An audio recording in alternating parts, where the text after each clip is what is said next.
everyone. Welcome to another speed build. This one is quite special because it is base game only. And yes, you've read correctly in the title. And something that seems impossible at this stage of the game, where we have multiple packs to choose from, makes this a harder task than building without restrictions. But yeah, I turned on that beautiful filter to base game and I tried to make something good out of it. And I'm not even complaining because The Sims 4 base game is pretty good, like compared to other games. Despite The Sims 3 having that color wheel to work with, oh, it still makes me cry sometimes.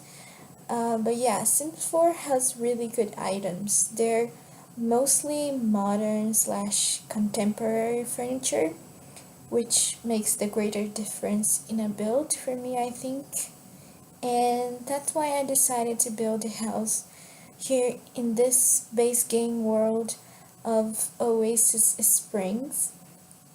It's the richest neighborhood, and next to the land grabs, I kind of wanted this house to reflect some influences of those. So yeah, like sort of this really deserty theme that I like, and I think it's really pretty. Like the lightning, it's so amazing. Like everything just looks kind of browny or orangey, and then you kind of like go and recolor it, and you see like this different shade for it, and I think it's beautiful. And The Sims 4 is the game I've been playing and following the community since day one. And coming back to this, to day one, like, remember when we had, like, the game came out and we didn't even have pools or toddlers? Ugh, good times. To be honest, even now we do have them. I have never ever played with toddlers in The Sims 4. I think they're cute, but annoying. And I actually was thinking about rebuilding my first house that I built in this game because I have pictures of it still, and I think it's in the gallery as well. But yeah, it was pretty wacky. I guess I have evolved since then. It was like what, 4 years ago? The Sims. And here in the build you can see I've kind of tried to incorporate some of those rounded shapes, and I just really enjoyed like using items that I don't normally use because we have items from packs and like things that are prettier in our concept, but these things are in base game and they're really pretty as well. So like a lot of the times we won't enjoy something because we only think that bot content is better, like something like that. And I honestly feel like uh, using base game items or like restricting myself to some packs and things like that just kind of makes me more creative to use what we do have available and how we can work with it to make it look good and make it look interesting and just creative. And although I feel like I've ran out of all of my ideas during all these years building, like, and not really wanting to repeat ideas, I think I've ran out on them. But I think I also think we can work with it and make like different things as well, and just be creative, be a creative mind. And I think that's really beautiful about The Sims. um, and another thing in this house is that I use those rounded or curved roofs, and they look so pretty. Like I really like the look of them. normally I would use them in like alien houses. I have a really cool alien house that I use those, and it's just really cool. Like, it's a really cool look, and it's quite modern, I think. Sort of, it's almost futuristic in a way. And oh yeah, another thing in the backyard you might have seen, there it is. Um, you could, yeah, the fencing. It kind of like when I tried to put gates in it, it kind of like just disappeared with the part of the fence I was trying to put the gate in. And I was actually pretty concerned that it wouldn't go away. But then I just restarted the game and it kind of fixed itself. So don't worry if you're going to download this house, and it's all going to be there. The description link for the download on the gallery should be in the description box down below. So go check that out. And yeah, it's always nice to have base game houses, I guess. And I spent a lot of time on the outside of this house, and also a lot of time on the backyard, especially around the pool. In there you saw me putting some rocks. I cut off some parts because it was just like a really tedious process of just sizing up rocks and putting it around the pool so it would look kind of natural. But yeah, I kind of spent a lot of time on the backyard, and when I looked at the front of the house, I was like, this doesn't even seem like the same house. It's just too different. And yeah, I kind of decided to just um, go back to the front and do some work on it. And that's what I did, and I think it looks much better now. And yeah, I'm quite happy with the whole thing. And yeah, a lot of modern windows. I tried to moderate some windows because I wanted this to be somewhat of a realistic house. And in houses in real life, you kind of just don't have as many windows as we tend to put on The Sims. And I try to moderate that, and like some rooms have fewer windows than the others, but there's still plenty of lightning, and it's all good. So yeah, moving on to the interior.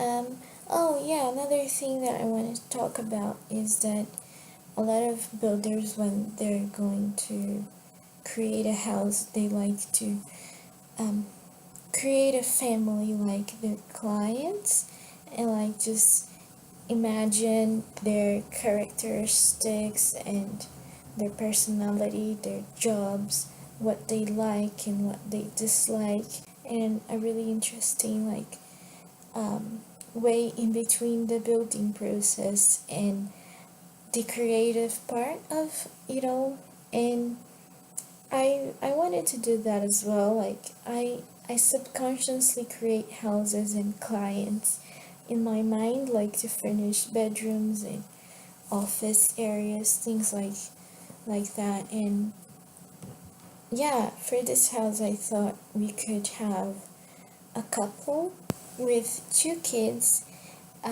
two girls, and there are three bedrooms in this house in total, so none of them share a bedroom. Like, of course, the mother and the father share a bedroom, but yeah, there are a lot of like these little touches here and there, and like this doll right there in the console table to kind of represent that something like really, I wouldn't say childish, but something like along those lines.